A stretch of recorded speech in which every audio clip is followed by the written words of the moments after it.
Welcome. This is how to see unsent mails on your iPhone. So, guys, first thing you must understand is you can only unsend an email after being sent. So, guys, I'm going to show you. First, open up your mail application, and of course, just simply create an email. So for example, I'm gonna have this email as a test subject. And after that, once you have provided everything, you should have an option over here, the arrow pointing upward on the top right corner of the screen. So go ahead and tap on that. And down below, you should be able to see undo send. So in the middle, tap on it and it will redirect back over here.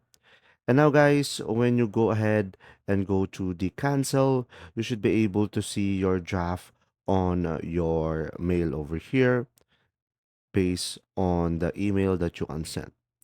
Now, one thing that you should consider is going to the settings into your device. And after that, go for the apps. And then here, go for the mail tab.